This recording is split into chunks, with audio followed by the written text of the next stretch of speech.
देखिए, ये जो सवाल आपने किया है, ये सवाल इतना उलझा हुआ है जितना राजनीति उलझी रहती है। राजनीति भी उतनी उलझी है जितना आपका सवाल उलझा हुआ है। ये सही बात है कि कौन कहाँ पैदा होता है इसका किसी के हाथ में नहीं है, क्योंकि मैं उस परिवार में पैदा हो गया इसलिए मैं यादव हो गया। आप किसी और परिवार में पैदा हो गए तो आप वो हो गए। लेकिन एक अच्छी बात यह है कि इधर लोग जागरूक हो गए हैं और जागरूक होकर के पूरे देश में ये बहस छिड़ी हुई है। हर जाति ये चाहती है कि उसकी गिनती हो। पूरे देश में एक अच्छाई ये आई है कि हर व्यक्ति चाहता है कि उसकी जाति के बारे में गिनती हो और जानकारी हो। और ये बात यहाँ तक पहुँच गई कि राष्ट्रीय पार्टियां भी आजकल रीजनल पार्टीज का जो नैरेटिव है उसको फॉलो कर रहे हैं।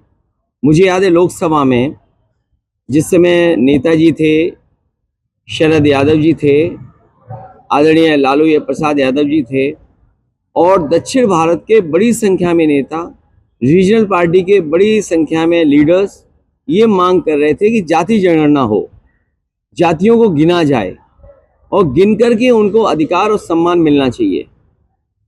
ये लड़ाई लड़ी गई थी, उस समय सरकार दूसरी थी और वो लड़ाई आज भी चल रही है।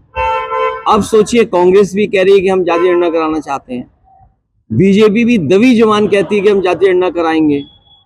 तो ये एक अच्छी बात हो गई है कि पूरे देश में ये बहस छिड़ गई है और सबने स्वीकार कर लिया है कि जाति जनगणना होनी चाहिए और जाति के हिसाब से अधिकार और हक मिलना चाहिए।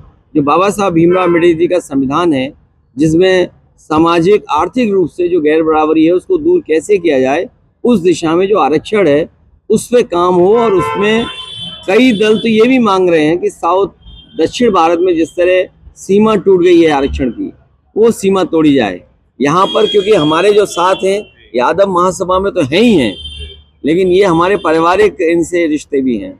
और हैं एक विधायक भी है यादव जी, राम कुमार जी, ये क्या बोलते हैं, राम कुमार यादव, बीपीएल विधायक बोलते हैं।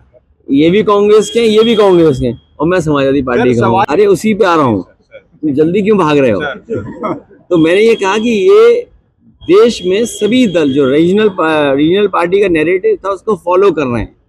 और छत्तीसगढ़ में या उड़ीसा में, जहाँ मैं कार्यक्रम में आया था उड़ीसा में, उड़ीसा के लोगों का भी ये मानना है कि वहाँ पर बड़ी संख्या में समाज के लोग हैं। आज छत्तीसगढ़ में आपने बताया, मुझे तो पता ही नहीं था। मैं ऐसे पत्रकार साथी का बहुत धन्यवाद देता हूँ।